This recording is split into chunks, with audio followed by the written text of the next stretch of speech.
so this is just general information for regional fairs or local fairs that are trying to organize and run their fairs this year, and also thinking of how to like what are the main things that you need to think of when you're planning your award ceremony and your awards. So I'm just going to go over like general type of awards and what to think of for the award ceremony, but this can definitely be adapted to the needs of your fair. Um, so there's a lot of different types of awards. The main ones are often going to be what we call the divisional awards. So a lot of fair are going to have like a gold, silver, and bronze medals. They can be based on challenge categories like health science, for example, or they could also be based on division and age group, for example, senior, junior, etc., or intermediate. And a lot of fairs, because they have a lot of great projects, can have many gold medals, many silver medals, and many bronze medals. So it's going to be up to the organizer to decide how many medals they would get for each category, basically based on the size of the fair. Then we have what we call the grand awards, which would be advancing to the next level of competition. So if you're at a regional science fair, the next level would technically be the Canada-wide science fair. But if you're organizing a district fair, this could be moving to the regional science fair. I actually just ran my school fair today, with all of our grade nines this morning. So it's a big science fair day. And our grand awards are actually being invited to go to the regional fair. So it really depends your level. And in the case of the Canada-wide Science Fair, then they get that full week trip. We're back in person this year, so that's exciting, with a big trip paid for basically somewhere in Canada to stay on campus in a university for the week and showcase their project. And then there's another categories, which we call the special award. Sometimes you might hear also specialty awards. It varies a bit depending on the region. And those would have often specific categories or characteristics that are given based on the committee or the sponsor. So for example, a sponsor could offer a $500 cash award for a project, and they might mention, I want this to go specifically to a senior project in a category that uses statistics or the use of a new technology. Sometimes it can be a specific organization as well. I've seen a lot of special awards for example, girls in sciences and things like that. So they don't need to have a specific categories. They can also be used by the region to decide certain categories. But this gives a little bit of flexibility, I guess, for the committee to determine the awards. You may also want to have, sometimes the sponsors will be really interested to come as a judge, and you can actually invite them to come in and actually go with a short list of projects based on what their category are. They can go on the floor themselves and pick the final projects to be given the award. So they might want to go and check those 10, 15 projects quickly, have a look and see which one would be deserving of that specific sponsor award. Or you could also have just regular judges decide on those categories as well, up to your region. And another type of award that you might also see, if you have a college or university in your region that you are able to get sponsorship from, sometimes they might have scholarship that they want to give to different projects, and those can be given to, for example, just a gold medalist or to a few projects depending on their budget, but that's definitely something to look into. Can we go to the next slide? Thank you. I think I kind of talked about this a little bit, especially for the special awards. But in terms of the divisional and the grand awards, those are typically given out based on the judges' scores. Your regional judges are going to have a lot of experience. You can guide them as well into the process when they're doing the judging. And I know that you had a talk recently about the judging process as well, which was great. But usually the highest scoring project are going to receive the gold medals, and then you go down the list for the silver and the bronze.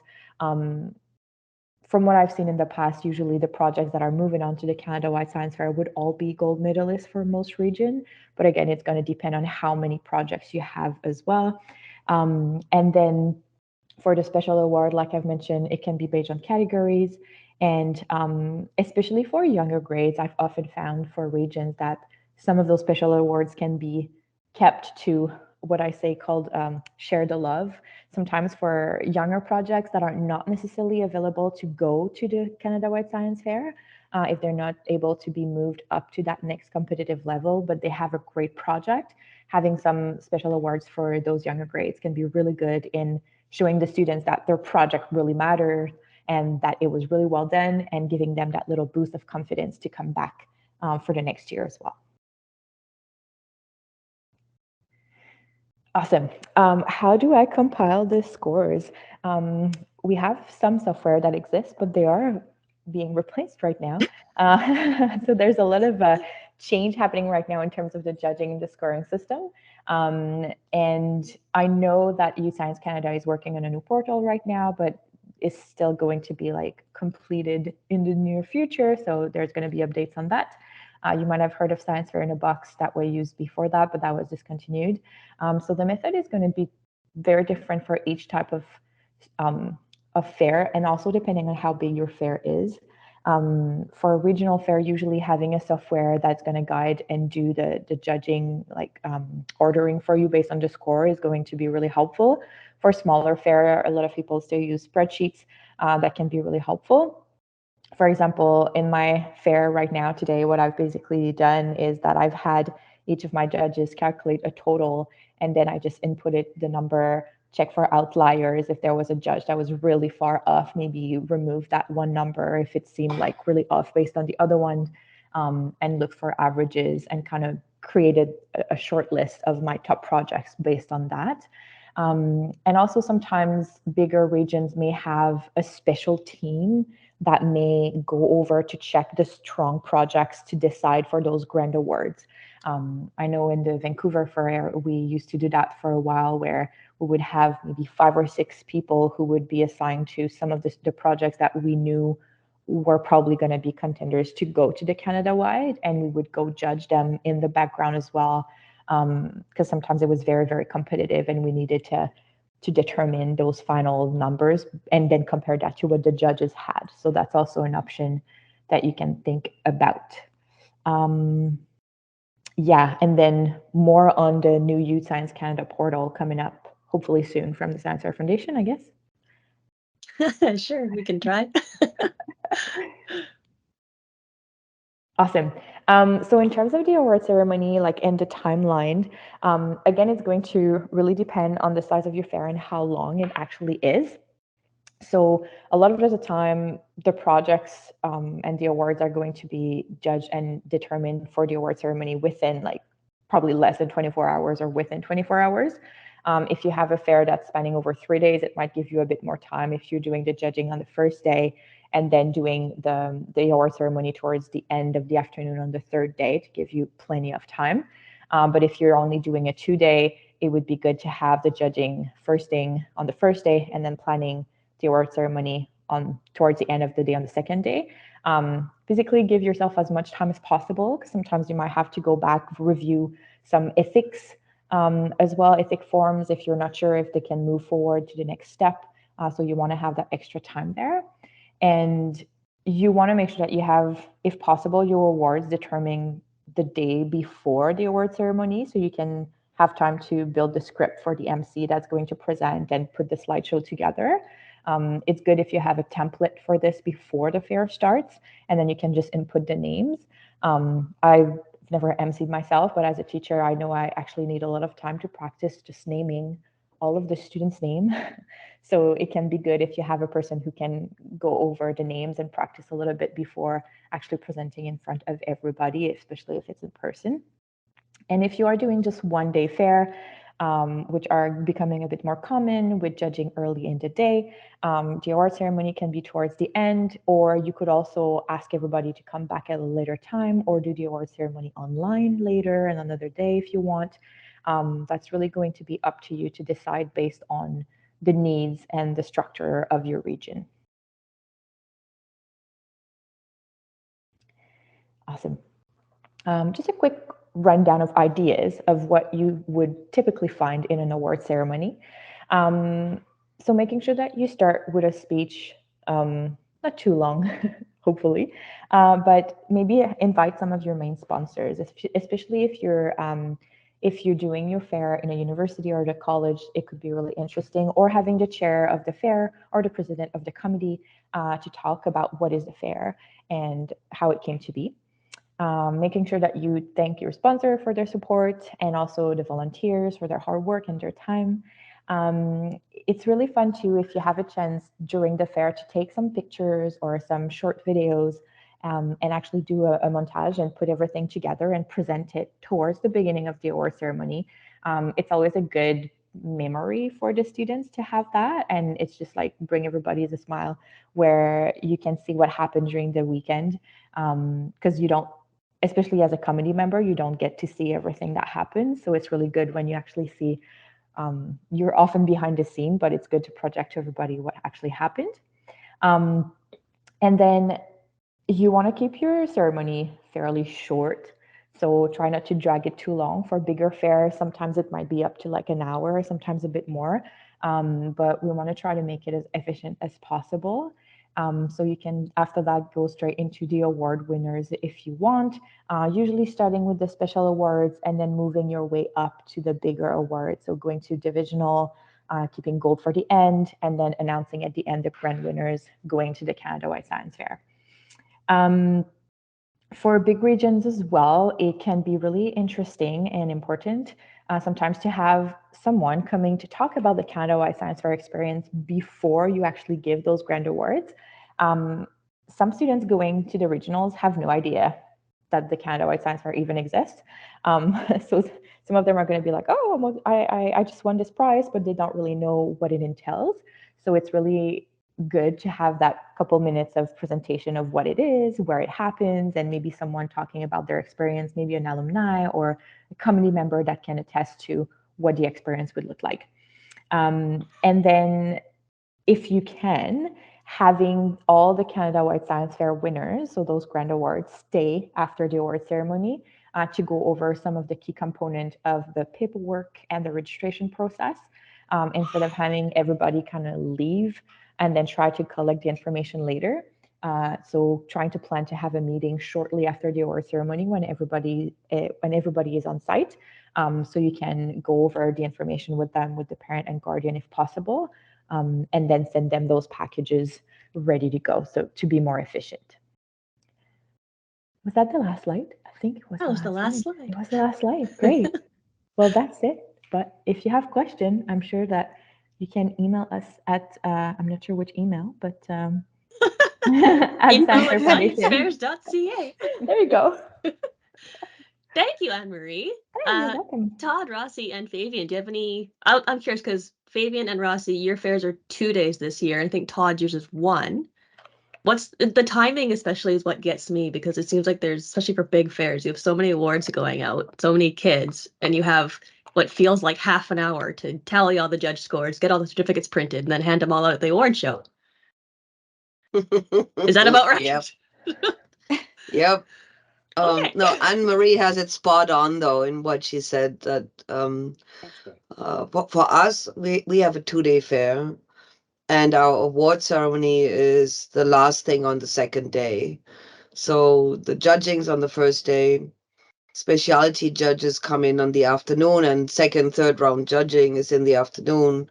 And then that evening we sit together and talk about the results. And then the next morning or that night,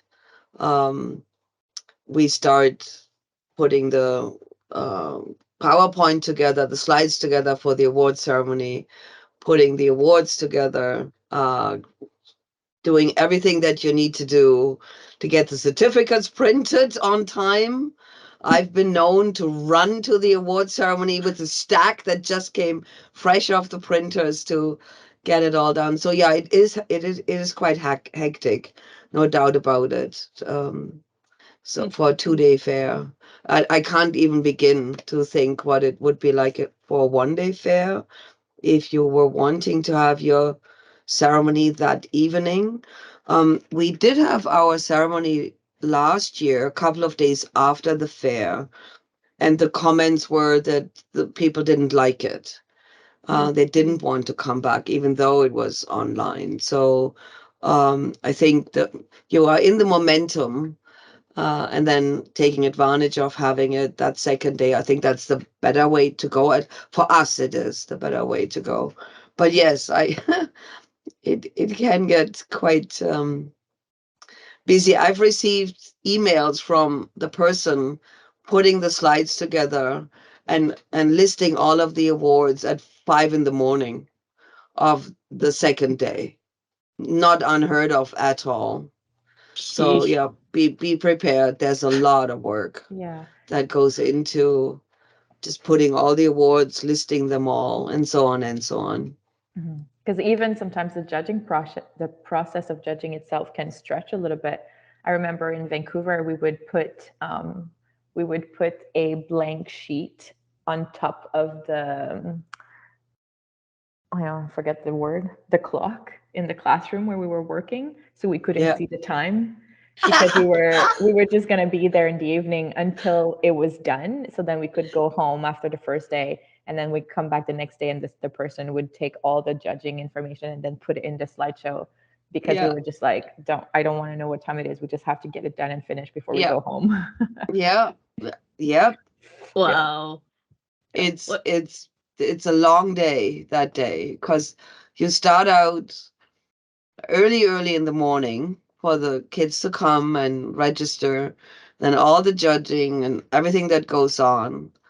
And if we're done early, which rarely happens, as Anne-Marie said, 10 at night is early to really go through. Mind you, I'm talking maybe 170 projects. We generally don't have more than 170 at our fair, Okay. because we don't have the room to put them. So 250 students, that's sort of our normal general average number. Well, Fabian, what about you? Yours is a 2-day fair. Are you doing judging day 1 and then award ceremony day 2? Yeah, what we typically do is we do the judging on the evening of the first day, and what often happens is the judges are done, and you know we got them in areas where they can sit and collaborate together as teams and try to determine which projects they think are going to be the gold ones. So their word isn't final. It's actually the committee's word that's final in terms of what we do. So of course, after they leave at 9 o'clock or something like that, we stay behind for a few more hours trying to sift through all of the judging forms. Now, be honest with you, I did have a conversation with a couple committee members today regarding how we're going to do it. We're still going to do it by paper, and the reason why is trying to deal with all the tallying on a spreadsheet. So when you can just sort of sift through the paperwork, you know, because they're often the similar projects are bundled together anyways with their judging forms. And then with that, we can also strip and then give the judges feedback back to the students that are going on to Canada-wide. So they can improve their projects in that short time period they have afterwards, right? So we do that, and then we do a little bit more adjudication in the morning of the next day. So we'll go through, make sure we got our awards finalized in terms of what we want. We can look at special awards as well. Sometimes we have committee members that'll do the special awards from sponsors, and sometimes we'll have judges do it. It just depends on what the resources are that's available to us. And then, you know, Science Fair in a Box last year, once we inputted all the information, what was nice about it is it put together a script for us so we can go through the script in just basically, you know, here's this award, this is what the criteria is, this is how much it is, you know, it goes, you know, they get a gold, they get a silver, something like that. Yep. And anyways, so with that's sort of where, you know, I'm fortunate that I've actually got a couple printed copies of those scripts from Science Fair in a Box. So we'll be using that as a bit of a template. Another template that we have as well is we actually had an alumni student create a PowerPoint presentation that has all the awards in it. And then what we do is we start filling in the names. Right. So then so it's ready to go, and it looks very professional as opposed to just hearing me read stuff.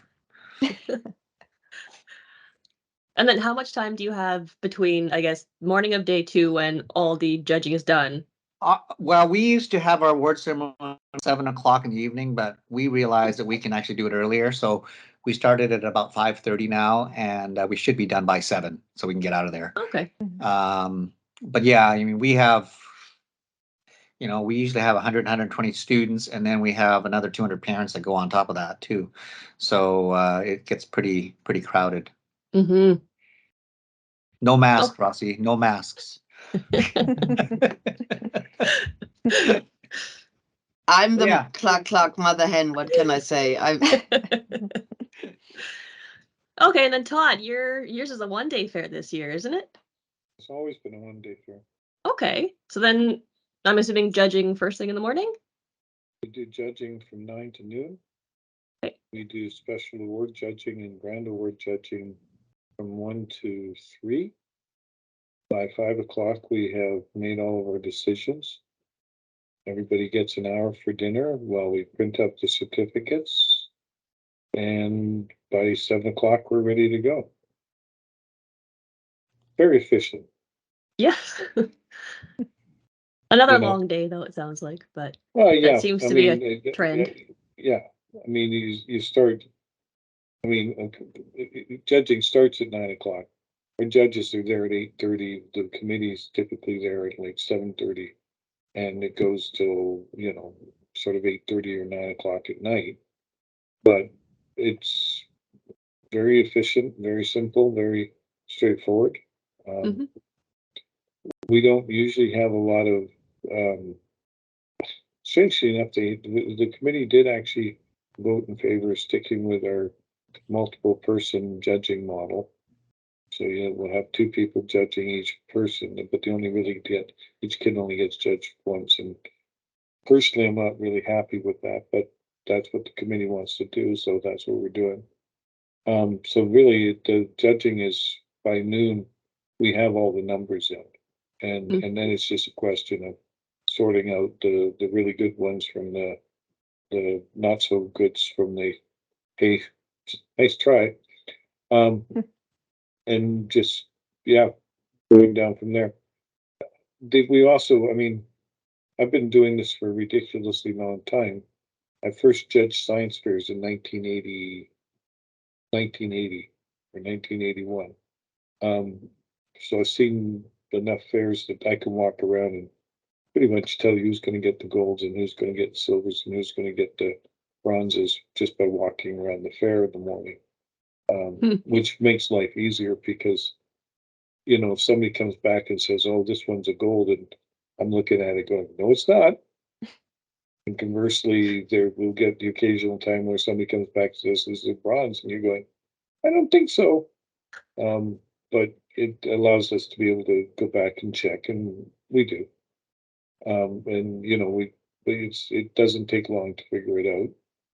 And so, yeah, I mean, all of the sort of gold medal and gold, silver, and bronze and honorable mentions are done by noon, essentially, and then the afternoon is just spent on the ones that are at the top, and we're looking, trying to find the ones we're sending to Canada wide. Mm-hmm. It doesn't. Our discussion the last time I was involved, our discussion went a little bit longer, well, a lot longer than it had to, partly because our chief judge wouldn't let us get out of there. I mean, we had already decided nothing had changed by the time we finished, but we had to have a thorough discussion of the non-changing structure sort of thing, right? It was like, yeah, but we already figured it out. So, yeah, I mean, we deal with about 120 projects, and it's really not particularly arduous. And it can be if you make it that way. That's the one thing that I find is that sometimes you get somebody who just wants to argue for the sake of arguing it. And I mean, we've already decided who the top 5 are. Why are you arguing about the one that everybody had number 10? Right? It's Right. not going to, even if we move it up a place, it's still not going to make it to the top 5. So what is the point? Yeah. And the special awards, we have a couple of people who've been doing it again for years and years and years and have a good sense of what awards we have.